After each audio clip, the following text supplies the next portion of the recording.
Subuh belum benar-benar pergi ketika terminal bus itu sudah terjaga.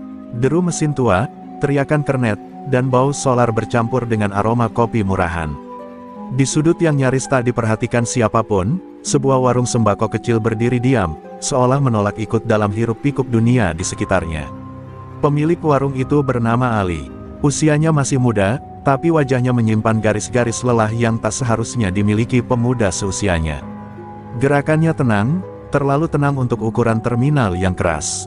Saat tangannya menyusun beras dan mie instan, matanya sesekali menatap keramaian dengan pandangan kosong, seperti seseorang yang telah melihat terlalu banyak hal untuk merasa terkejut lagi. Para sopir mengenalnya sebagai orang baik.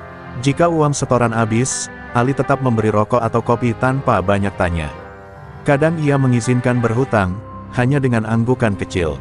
Kebaikan itu terasa aneh di tempat yang biasanya hanya mengenal hukum kuat dan lemah. Tak jauh dari warung itu, suara tawa kasar terdengar. Beberapa preman berlalu lalang, menagih uang keamanan. Semua orang menunduk, termasuk para pedagang lain. Ali tetap berdiri di balik etalase kayunya, diam, seolah tak melihat apapun. Namun rahangnya mengeras saat teriakan seorang sopir tua terdengar ditampar oleh realita terminal.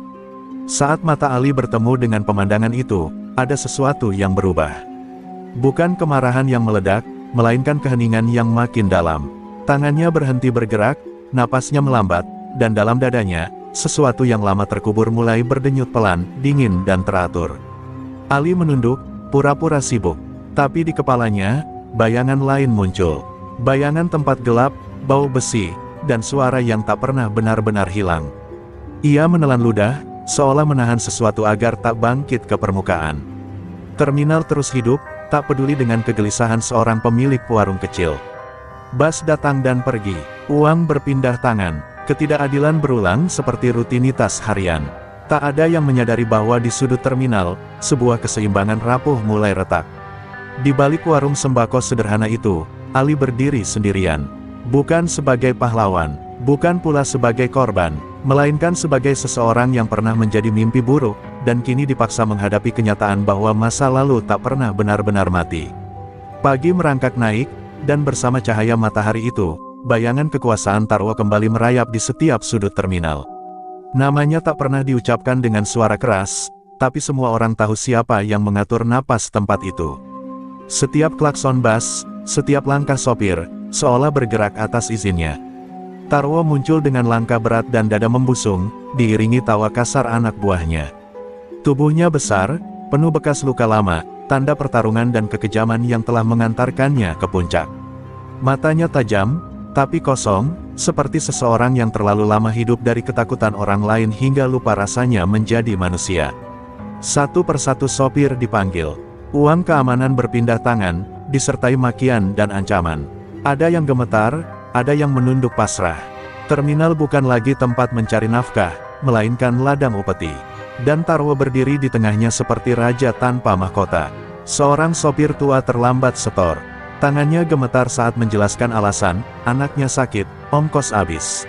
Tarwo tak mendengar. Satu bogem mentah mendarat, disusul tendangan yang membuat tubuh renta itu terjatuh ke aspal. Tak ada yang berani menolong. Ketakutan lebih kuat daripada rasa kasihan. Dari sudut terminal, Ali menyaksikan semuanya. Wajahnya tetap datar, tapi matanya berubah. Tatapan itu dingin, tajam, dan penuh perhitungan. Sejenak, dunia di sekitarnya seperti meredup, menyisakan Tarwo dan korban-korbannya sebagai pusat perhatian. Ali mengepalkan tangan, di balik meja warung, kukunya menekan kulit telapak hingga memucat. Ada suara samar di kepalanya, berbisik dengan nada lama yang sangat ia kenal. Suara yang dulu memerintah, menghitung, dan menghabisi tanpa ragu. Tarwo akhirnya melirik ke arah warung kecil itu.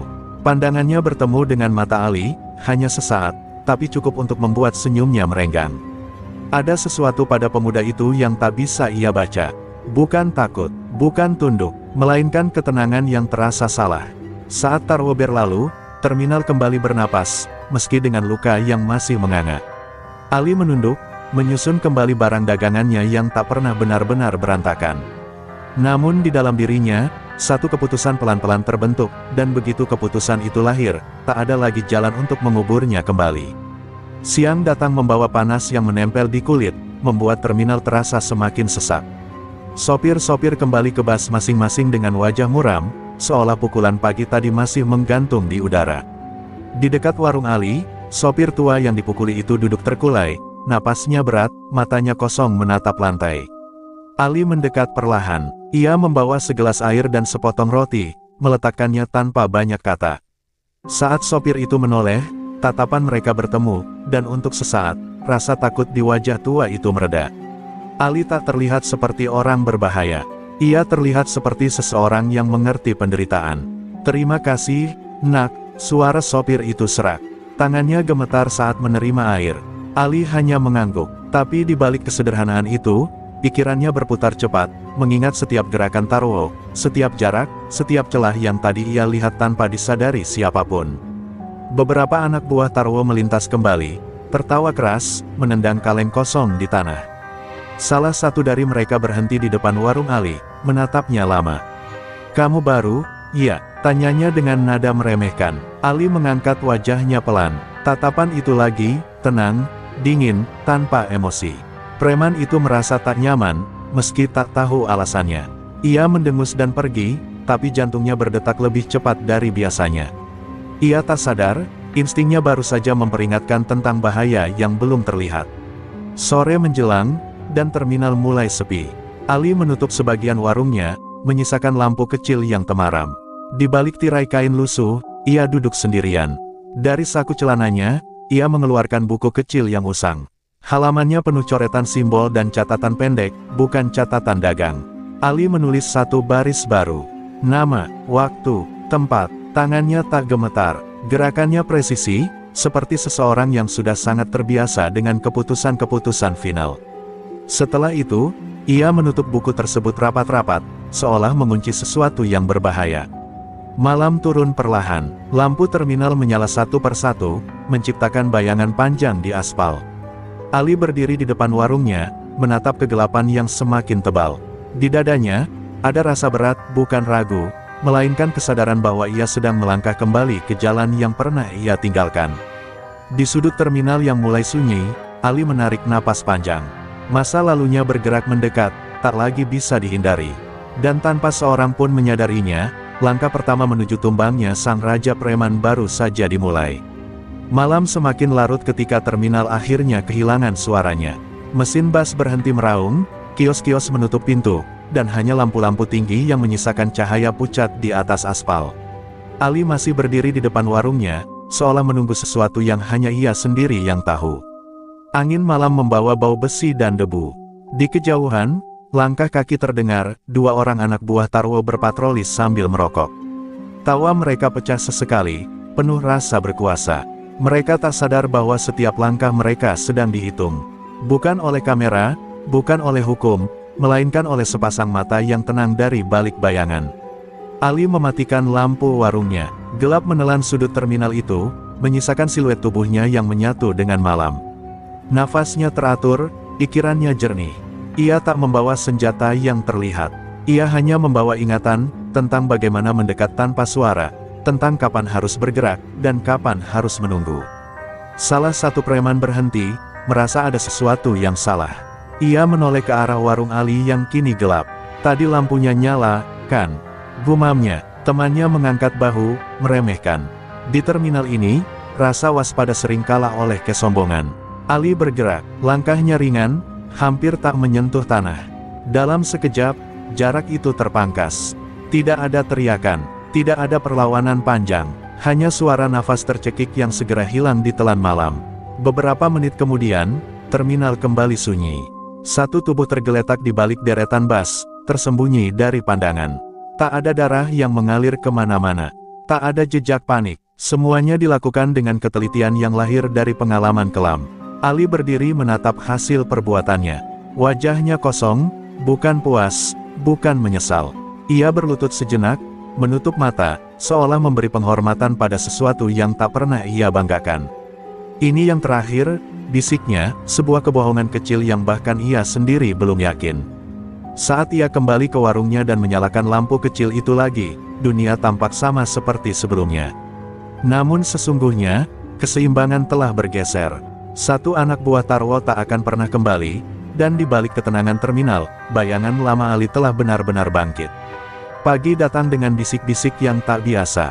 Terminal yang biasanya riuh oleh klakson dan teriakan kini dipenuhi desas-desus. Satu anak buah Tarwo tak terlihat sejak malam. Ada yang bilang ia mabuk dan kabur, ada yang bilang ia ditikam orang tak dikenal. Tak satu pun berani memastikan. Ali membuka warungnya seperti biasa. Senyumnya tipis, tangannya cekatan menata barang. Ia menyapa sopir yang datang membeli kopi, menerima uang receh tanpa tergesa. Dari luar, ia tampak sama, pemuda sederhana dengan warung kecil. Dari dalam, ia menahan gelombang yang belum juga surut. Tarwo datang lebih cepat dari biasanya. Wajahnya tegang, rahangnya mengeras. Ia memeriksa setiap sudut terminal dengan mata menyala, mencari tanda-tanda pembangkangan. Kekuasaan, ia tahu, retak bukan oleh teriakan, melainkan oleh ketidakhadiran. Siapa yang lihat dia terakhir? Bentaknya, anak buahnya saling pandang, menunduk.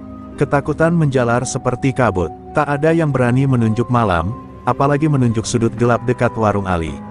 Nama Ali tak disebut, tapi bayangannya terasa. Ali mengangkat pandangannya sejenak. Tatapannya bertemu Tarwo dari kejauhan, singkat, nyaris tak ada arti bagi orang lain. Namun bagi Tarwo, ada sesuatu yang menusuk.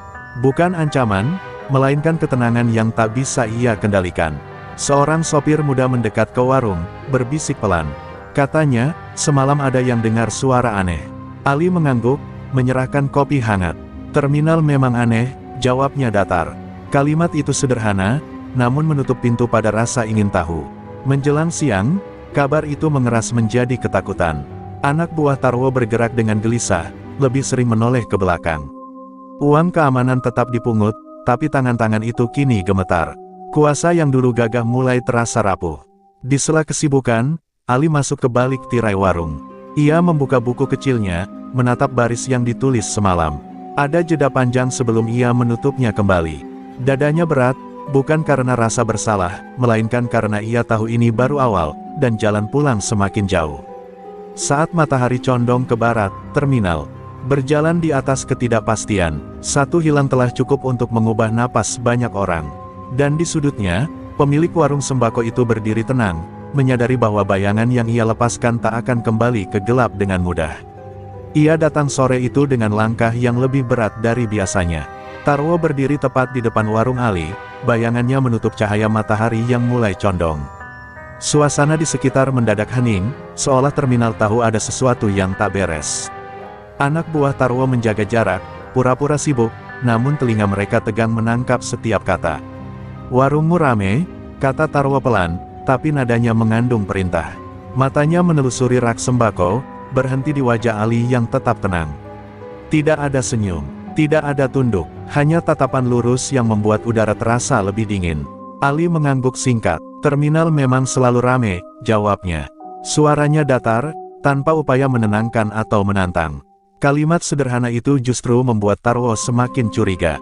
Orang biasa akan gugup, orang lemah akan banyak bicara. Ali tidak keduanya. Tarwo mendekat satu langkah. Bau rokok dan keringat bercampur kekuasaan menusuk hidung. "Anak buahku hilang," katanya lirih, nyaris seperti ancaman yang ditahan. "Kamu dengar apa-apa?" Pertanyaan itu bukan permintaan informasi, melainkan uji nyali. Ali menatap mata Tarwo. Untuk sesaat, dunia di sekitar mereka seperti lenyap. Tak ada terminal, tak ada bas, tak ada penonton. Hanya dua pria dengan sejarah gelap yang berbeda arah. "Tidak," jawab Ali singkat. "Jujur, setidaknya sebagian." Ada denyut halus di pelipis Tarwo. Ia tak menemukan kebohongan, tapi juga tak menemukan rasa takut. Itu yang membuatnya gelisah. Ia tertawa kecil, tawa yang dipaksakan. "Hati-hati di terminal," katanya sambil berbalik. "Banyak orang hilang belakangan ini." Ali mengikuti punggung Tarwo dengan pandangan tenang. Di dalam dadanya, sebuah peta mulai terbentuk lebih jelas.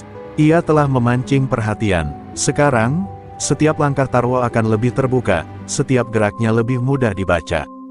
Malam itu, hujan turun tiba-tiba. Terminal basah, lampu memantul di genangan seperti serpihan kaca. Ali menutup warung lebih awal, menarik tirai dengan gerakan pelan. Di baliknya, ia duduk, mendengarkan hujan dan detak jantungnya sendiri yang tetap stabil. Ia membuka buku kecilnya sekali lagi. Menambahkan satu catatan pendek, bukan nama kali ini, melainkan kebiasaan. Waktu, rute, Ali menutup buku itu dan menyimpannya kembali. Hujan terus turun, dan di antara suara air yang jatuh, keputusan Ali mengeras menjadi sesuatu yang tak bisa ditarik kembali. Hujan menyisakan bau tanah basah dan besi karat ketika malam semakin dalam. Terminal berubah menjadi labirin bayangan, tempat setiap langkah terdengar lebih keras dari seharusnya. Ali berjalan menyusuri jalur sempit di belakang deretan bas, mengenakan jaket lusuh yang membuatnya tampak seperti bayangan lain di antara banyak bayangan. Dari kejauhan, ia melihat kebiasaan yang tadi dicatatnya bekerja dengan sempurna. Dua anak buah Tarwo selalu memisahkan diri menjelang tengah malam, mencari minuman murah di kios belakang. Mereka merasa aman di wilayah sendiri. Rasa aman itulah yang dulu sering menjadi pintu kematian. Ali berhenti sejenak, menempel pada dinding dingin. Nafasnya nyaris tak terdengar. Dalam kepalanya, hitungan bergerak tenang, jarak, waktu, sudut pandang. Bukan adrenalin yang menguasai dirinya, melainkan ketertiban yang mengerikan, seolah semua ini pernah ia latih ribuan kali. Salah satu preman tertawa keras, suaranya memantul di besi bas. Tawa itu terputus oleh rasa aneh di tengkuknya, insting yang terlambat. Malam menelan mereka tanpa keributan berarti. Terminal tak mencatat apa yang tak ingin diingat. Beberapa menit kemudian, Ali berdiri sendiri lagi. Ia menatap tangannya sebentar, memastikan tidak ada yang tertinggal. Wajahnya tetap kosong, namun di balik itu ada retakan kecil, rasa muak pada dirinya sendiri yang tak pernah benar-benar pergi. Pagi menjelang dengan ketegangan yang lebih kental. Dua anak buah Tarwo tak muncul. Kabar menyebar cepat, berubah dari bisik menjadi ketakutan terbuka. Orang-orang mulai menghindari titik-titik gelap, dan mata-mata liar mencari sosok yang tak bisa mereka sebutkan namanya. Tarwo meledak, amarahnya mengguncang terminal, namun suaranya tak lagi memerintah, ia memohon agar rasa takutnya pergi. Ia memerintahkan semua orang berkumpul, menunjukkan kekuatan dengan cara lama, tapi wajah-wajah di hadapannya kini tak lagi sepenuhnya tunduk. Ali membuka warungnya seperti biasa, menyeduh kopi, menerima receh. Ia mendengar teriakan Tarwo dari kejauhan dan tak bereaksi. Di dadanya, ia tahu, kekuasaan yang retak akan mencoba menggigit balik. Dan ketika itu terjadi, ia sudah siap, bukan sebagai pemilik warung, melainkan sebagai sesuatu yang selama ini ia pura-pura mati. Terminal berubah menjadi tempat yang asing bagi penguasanya sendiri. Tarwo kini jarang duduk santai sambil tertawa, ia mondar-mandir seperti singa terluka. Setiap sudut terasa mengawasinya, setiap bayangan seolah menyimpan ancaman. Kekuasaan yang dulu ia genggam dengan kepalan tangan kini bocor lewat celah-celah kecil yang tak mampu ia tutup. Anak buah yang tersisa dikumpulkan lebih rapat. Mereka tak lagi berjalan sendiri. Senjata tajam mulai terlihat di balik jaket.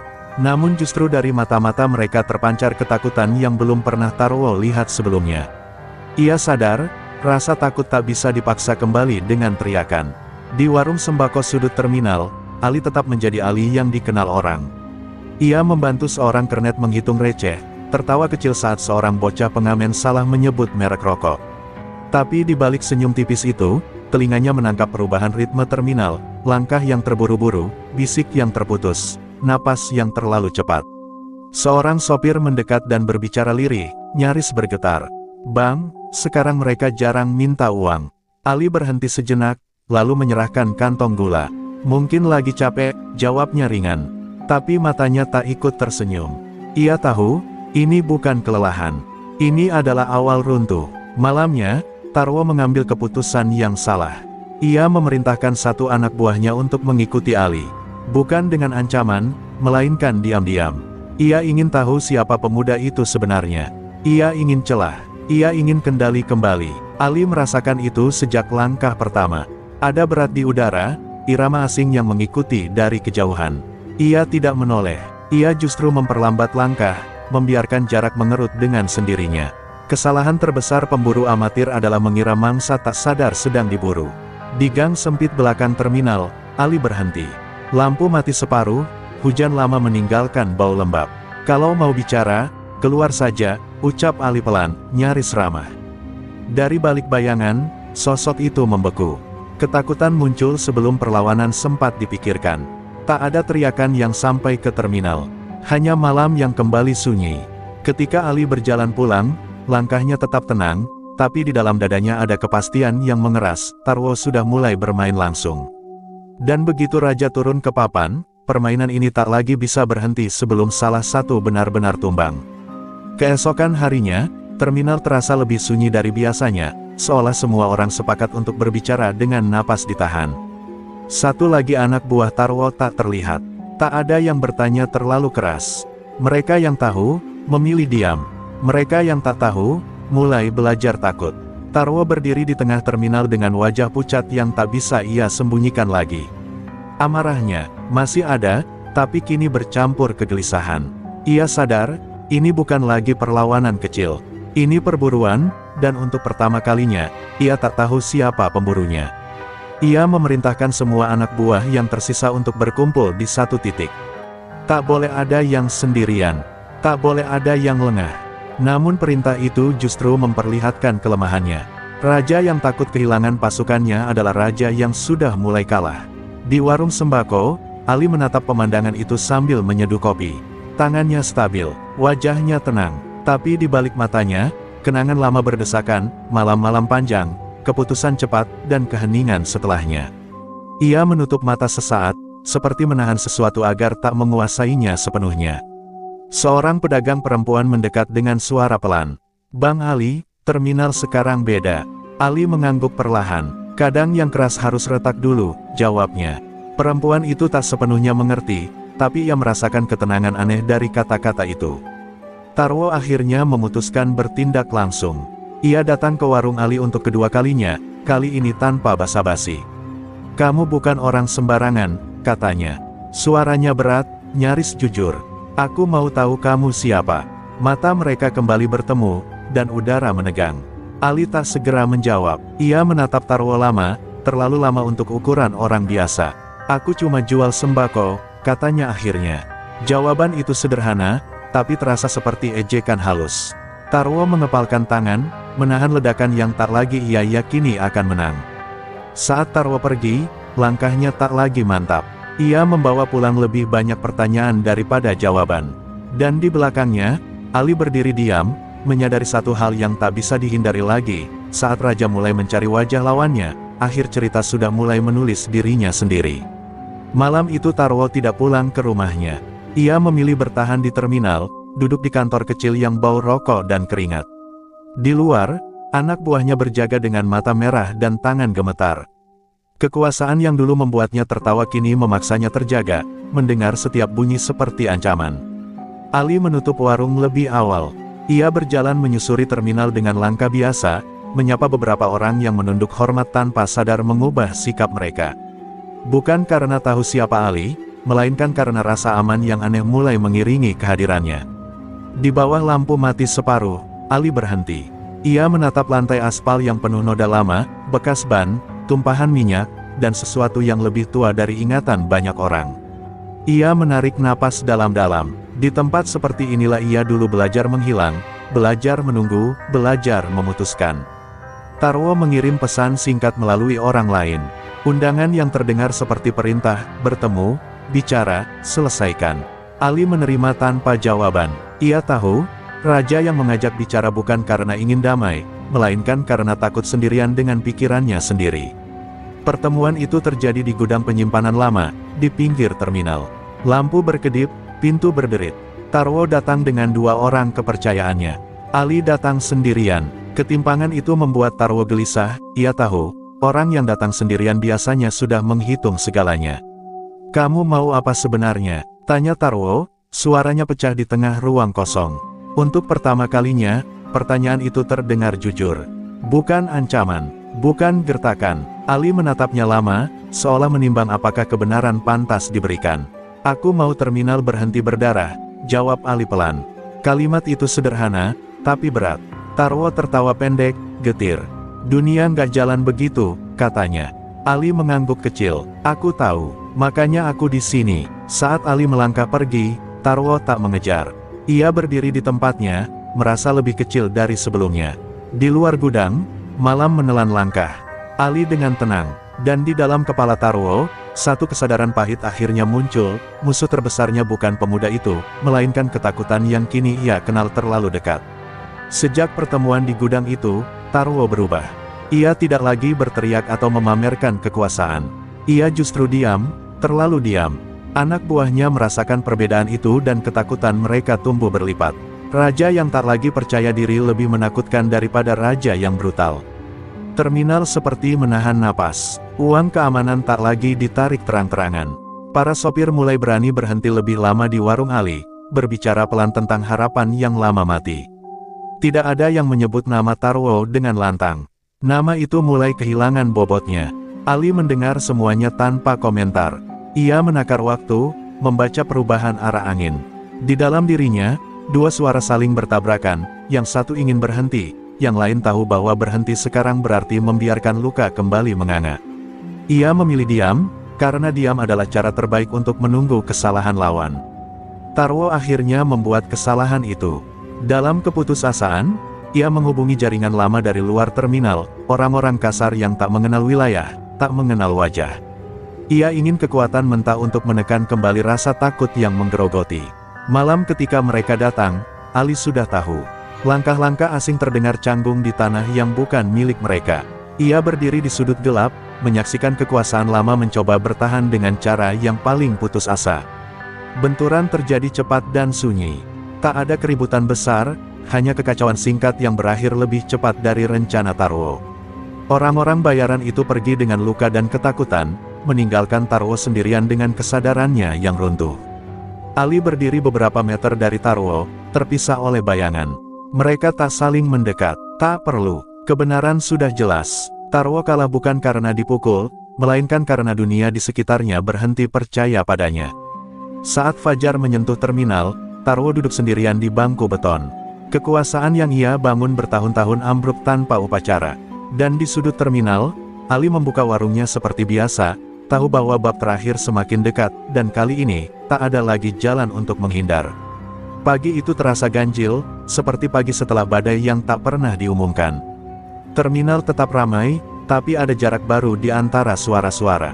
Orang-orang bergerak dengan lebih berani, seolah beban lama tak lagi sepenuhnya menekan pundak mereka. Nama Tarwo masih ada, namun kini hanya seperti gema yang terlambat. Tarwo sendiri berdiri di pinggir terminal, menatap lalu lalang bas tanpa benar-benar melihat. Wajahnya kusut, matanya cekung. Ia tampak seperti lelaki yang telah kehilangan peta di tengah wilayah yang dulu ia kuasai. Anak buahnya tinggal sedikit, berdiri jauh, ragu mendekat, takut tertular kekalahan. Ali membuka warungnya perlahan. Ia menyapa seperti biasa, menakar gula, menuang kopi. Namun ada sesuatu yang berubah pada caranya memandang sekitar. Lebih tajam, lebih siap, seolah ia tahu hari ini akan menuntut keputusan yang tak bisa ditunda lagi. Seorang sopir tua datang dengan senyum yang lama hilang. "Bang, sekarang kami bisa narik tanpa takut," katanya lirih. Ali mengangguk, tapi hatinya tak ikut lega. Ia tahu, selama Tarwo masih bernapas sebagai raja, luka itu bisa terbuka kembali. Tarwo akhirnya melangkah mendekat ke warung Ali, sendirian. Tidak ada gertakan, tidak ada senyum palsu, hanya kelelahan yang jujur. "Kamu menang," katanya pelan, hampir seperti pengakuan. Kata itu terasa asing di mulutnya. Ali menatapnya lama. "Belum," jawabnya. "Terminal belum sembuh." Kalimat itu menghantam lebih keras daripada ancaman. Tarwo mengerti, kekuasaan bukan soal berdiri atau jatuh, tapi soal apakah orang-orang masih takut atau tidak. Mata Tarwo bergetar. Ia melihat sekeliling, para sopir yang tak lagi menunduk, pedagang yang berani menatap. Dunia telah bergeser tanpa izinnya. Untuk pertama kalinya, ia merasa benar-benar sendirian. Saat Tarwo berbalik pergi, langkahnya goyah. Ali memperhatikannya dari balik etalase, dadanya terasa berat. Ia tahu, bab ini mendekati penutup yang tak bisa dihindari. Dan ketika saatnya tiba, ia harus memilih, membiarkan masa lalu menuntaskan urusannya, atau membiarkan terminal ini belajar berdiri tanpa darah lagi. Malam turun dengan cepat, seolah tak sabar menutup sisa-sisa siang yang rapuh. Terminal kembali dipeluk bayangan, namun kali ini bayangan itu terasa berbeda, bukan lagi sarang ketakutan, melainkan ruang tunggu bagi sesuatu yang akan berakhir. Ali menutup warungnya tanpa tergesa, menyadari sunyi yang tak biasa mengikutinya. Di sisi lain terminal, Taro duduk sendirian di dalam mobil tuanya. Mesin mati, jendela terbuka. Ia menatap kemudi seperti menatap sisa hidupnya. Telepon genggamnya bergetar berkali-kali, pesan yang tak ia balas, panggilan yang ia biarkan mati. Kekuasaan yang dulu memanggilnya tanpa henti kini tak tahu harus berkata apa. Ali berjalan menyusuri jalur yang sama seperti malam-malam sebelumnya, tapi langkahnya lebih berat. Setiap sudut memanggil kenangan, keputusan cepat, malam panjang, wajah-wajah yang tak pernah kembali. Ia berhenti di bawah lampu yang berkedip, menutup mata sejenak, membiarkan masa lalu berdiri tepat di belakangnya. Taro keluar dari mobil. Ia melihat Ali dari kejauhan dan tak menghindar. Tidak ada lagi rencana, tidak ada pasukan, hanya dua pria yang tersisa dari cerita panjang yang telah memakan banyak orang. Taro berjalan mendekat, tangannya kosong, wajahnya pasrah. "Kamu mau akhiri ini bagaimana?" tanya Taro pelan. Suaranya nyaris tak terdengar di antara dengung lampu. Ali menatapnya lama, mencari kebohongan yang tak lagi ada. "Dengan cara yang bikin terminal berhenti takut," jawabnya. Taro tertawa singkat, pahit. "Takut itu mata uangku," katanya. "Kalau itu hilang, aku nggak punya apa-apa." Ali mengangguk. "Justru itu," balasnya. Kata-kata itu jatuh seperti palu terakhir pada bangunan yang sudah retak. Hening memanjang di antara mereka. Tak ada gerakan, tak ada ancaman. Hanya kesadaran yang tumbuh bahwa akhir tak selalu datang dengan teriakan atau darah. Kadang ia datang dengan pengakuan yang telat. Taro menunduk, pundaknya runtuh oleh beban yang tak lagi bisa ia pikul. Ali melangkah pergi tanpa menoleh. Di belakangnya, Taro berdiri sendirian di bawah lampu berkedip, menyadari bahwa raja yang kehilangan ketakutan orang lain tak perlu dijatuhkan, ia sudah jatuh sendiri. Dan di udara terminal yang dingin itu, satu bab menutup dirinya, menyiapkan jalan bagi penentuan terakhir yang tak bisa dihindari. Fajar menyelinap pelan ke terminal, membawa cahaya pucat yang memperlihatkan sisa-sisa malam panjang. Taro masih berdiri di tempat yang sama, seperti patung yang lupa cara bergerak. Orang-orang melewatinya tanpa menunduk, tanpa menyapa, dan itulah pukulan paling keras yang pernah ia terima. Ali membuka warungnya dengan gerakan biasa. Pintu kayu berdecit, termos kopi diletakkan di tempatnya. Namun pagi ini berbeda. Ada keheningan yang tidak lagi menekan, melainkan mengamati. Seolah terminal menunggu keputusan terakhir yang akan menentukan napasnya ke depan. Kabar bergerak cepat tanpa perlu suara. Para sopir saling bertukar pandang, pedagang berbisik singkat, dan anak buah Taro yang tersisa memilih menjauh. Kekuasaan yang kehilangan saksi dan pengikut berubah menjadi bayangan yang tak lagi punya bentuk. Taro akhirnya melangkah, terlatih menuju warung Ali. Setiap langkah terasa seperti menyeret tahun-tahun kekejaman di belakangnya. Ketika ia berhenti di depan etalase, ia tak lagi tampak seperti raja, melainkan seperti orang yang tersesat di rumahnya sendiri. "Aku mau pergi," katanya pelan, tanpa ancaman, tanpa kebanggaan. "Tapi aku tahu, selama aku ada, terminal ini nggak akan tenang." Kata-kata itu menggantung, jujur dan telat. Ali menatapnya, membaca ketakutan yang akhirnya telanjang. Ali merasakan dorongan lama itu, bisikan yang menyuruhnya menutup cerita dengan cara cepat dan final. Tangannya menegang, lalu mengendur. Ia menghela napas panjang, memilih beban yang lebih berat. "Pergi," katanya, "dan jangan bawa ketakutanmu ke sini lagi." Taro mengangguk, mata berkaca-kaca oleh sesuatu yang bukan air mata. Ia berbalik tanpa menoleh, melewati terminal yang tak lagi mengakui tahtanya. Setiap langkahnya menjauh mengikis satu lapis bayangan yang lama menutupi tempat itu. Saat Taro menghilang di ujung jalan, terminal seolah menghela napas bersama. Ali kembali ke balik warung, menuang kopi untuk seorang sopir yang tersenyum canggung. Dunia tak berubah seketika, tapi arah telah bergeser.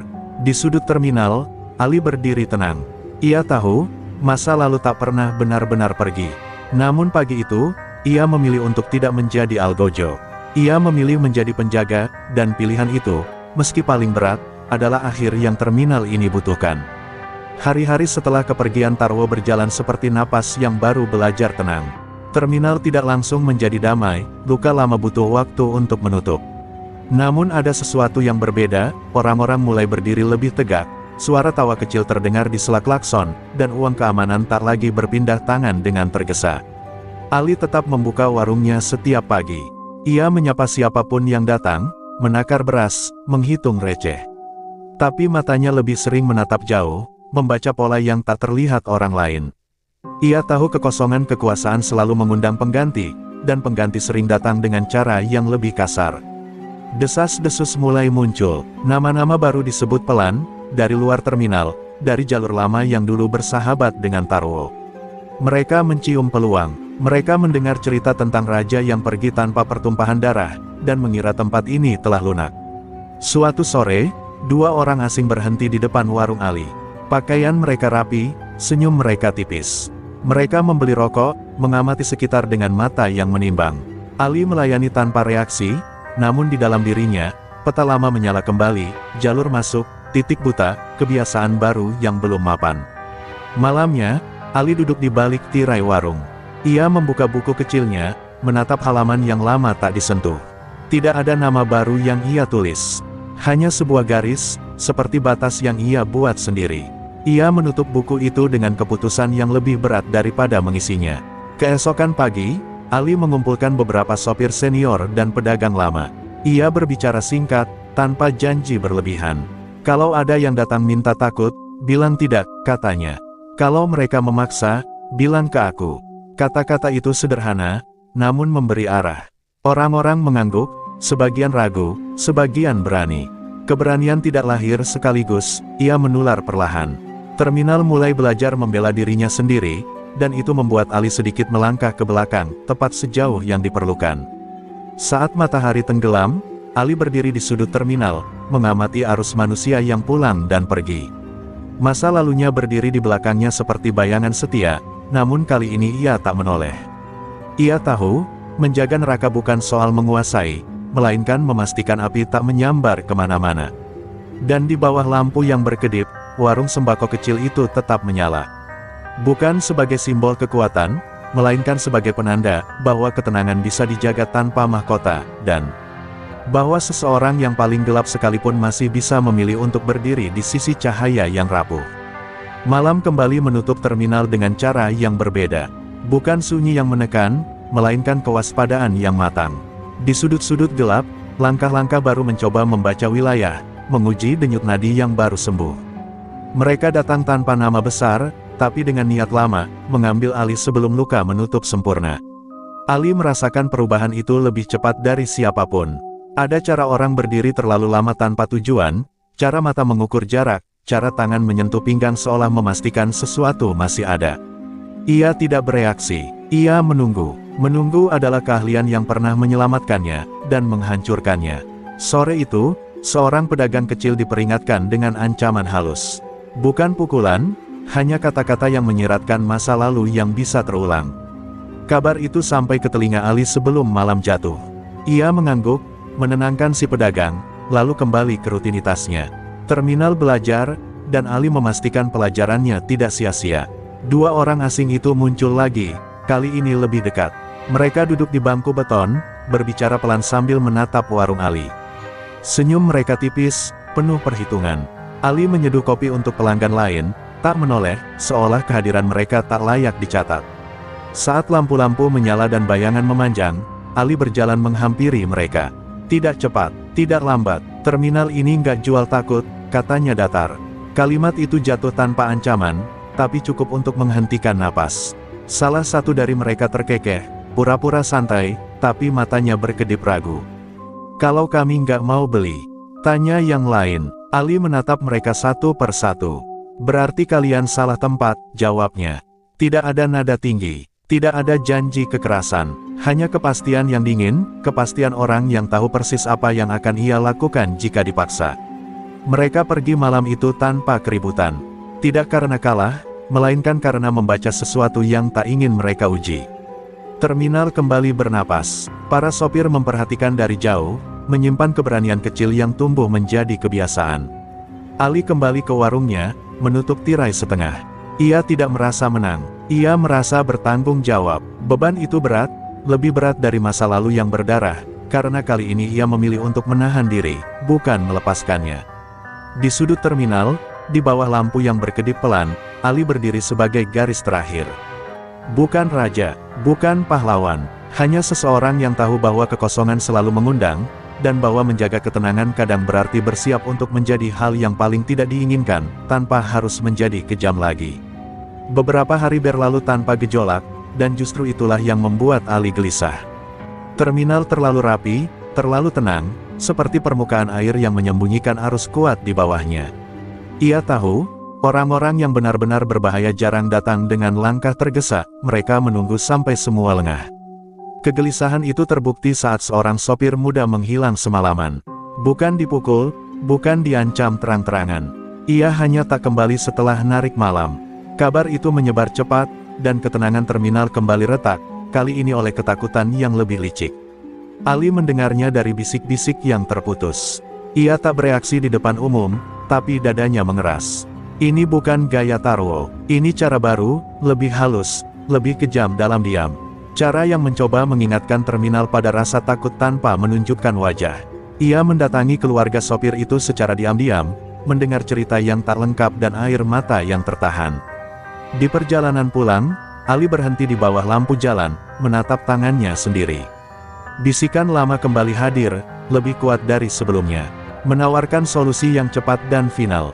Malam itu, Ali membuka buku kecilnya lagi. Untuk pertama kalinya setelah lama, ia menulis nama.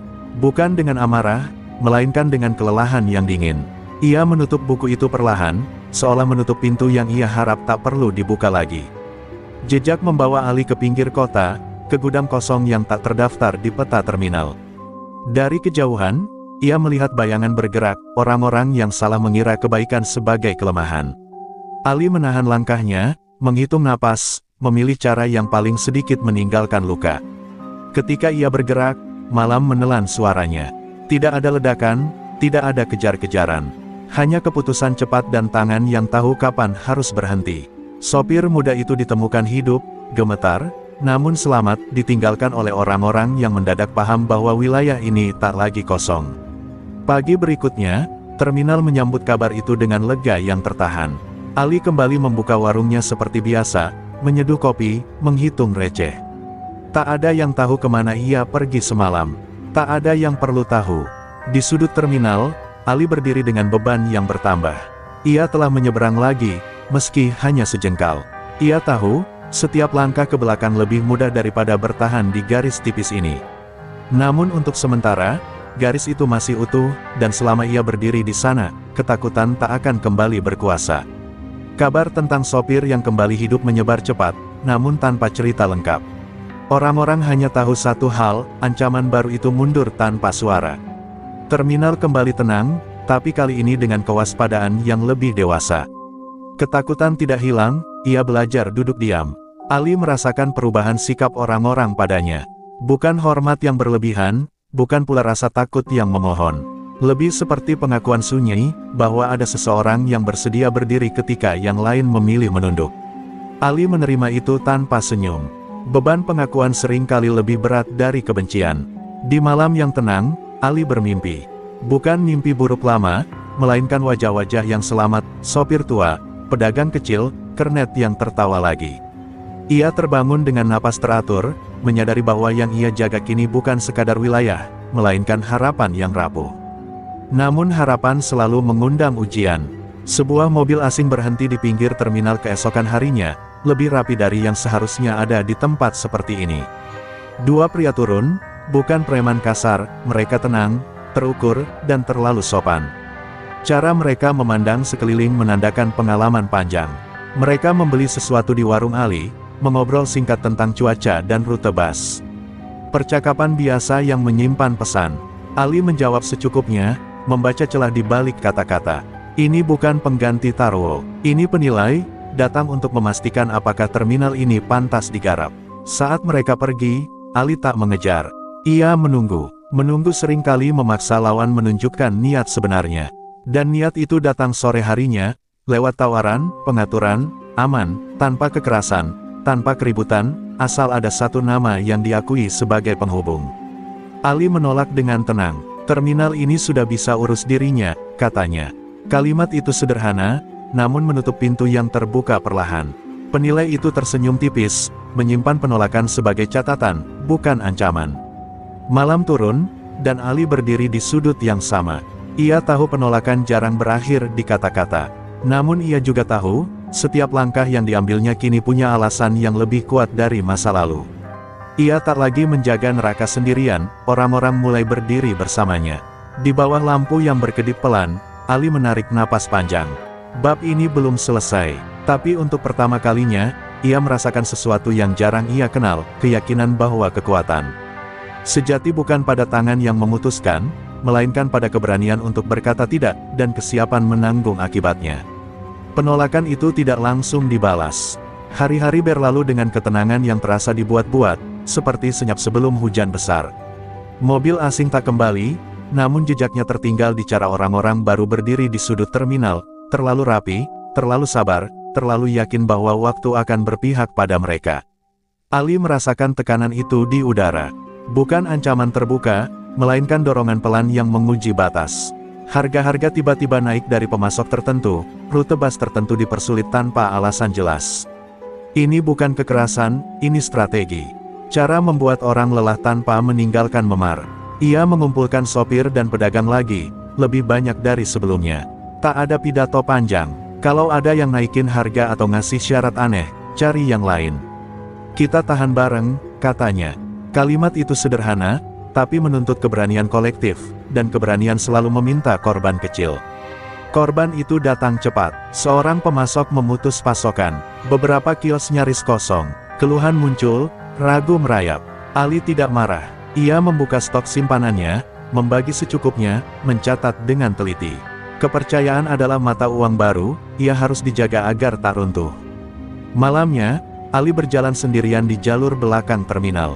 Bayangan bergerak mengikuti, menjaga jarak.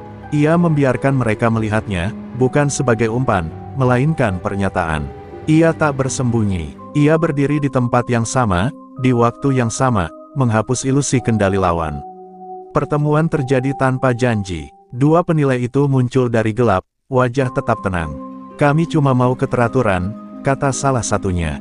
Ali mengangguk. Keteraturan tanpa takut, balasnya. Mereka saling menimbang, bukan otot, melainkan biaya dan manfaat. Ini mahal, kata yang lain. Ali mengangkat bahu. Takut juga mahal. Kalian cuma terbiasa membebankannya ke orang lain. Hening memanjang. Untuk pertama kalinya, senyum tipis itu memudar, digantikan hitungan cepat yang tak menemukan jalan mudah. Mereka pergi tanpa ancaman, tanpa janji. Tapi Ali tahu, keputusan telah diambil, bukan untuk menyerang, melainkan mundur perlahan. Mundur dari tempat yang tak bisa dipatahkan tanpa membuat terlalu banyak saksi. Saat fajar menyentuh terminal, Ali kembali ke warungnya. Stok menipis, beban berat, namun garis itu masih utuh. Ia menyesap kopi pahit dan menatap orang-orang yang mulai tersenyum lagi. Perang ini tak dimenangkan dengan darah, pikirnya, melainkan dengan ketahanan. Dan selama ketahanan itu hidup, terminal ini tak akan kembali dijual pada ketakutan. Ketahanan itu diuji lebih keras dari yang Ali perkirakan. Suatu pagi, terminal dikejutkan oleh kabar buruk, warung kecil di sisi timur dirusak orang tak dikenal. Tidak ada luka, tidak ada korban, pesan yang ditinggalkan justru lebih jelas karena sunyinya. Kaca pecah, rak roboh, dan satu kalimat dicoret kasar di dinding, jangan sok suci.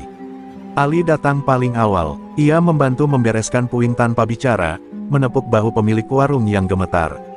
Orang-orang berkumpul, amarah bercampur takut. Ini bukan serangan besar, ini uji nyali. Menggoda reaksi berlebihan yang bisa memecah barisan. Ia menahan semua orang untuk tidak mengejar bayangan. Kita benerin dulu, katanya pelan. Nada itu menenangkan, tapi matanya membaca arah angin. Serangan kecil berarti pelaku ingin jawaban cepat, teriakan, balasan kasar, atau kesalahan. Ali memilih kesabaran yang menyakitkan. Malamnya, Ali berjalan lebih jauh dari biasanya, melewati batas terminal yang jarang ia sentuh. Ia mengikuti jejak yang sengaja dibuat samar, aroma cat semprot, langkah tergesa yang tak rapi. Jejak itu berakhir di bangunan setengah jadi, tempat orang-orang baru mengira kegelapan. Masih milik mereka, ia tidak masuk, ia berdiri di luar, membiarkan kehadirannya terasa. 1 menit, 2 menit, waktu cukup untuk membuat mereka bertanya-tanya siapa yang mengawasi siapa. Ketika bayangan bergerak di balik dinding, Ali melangkah pergi.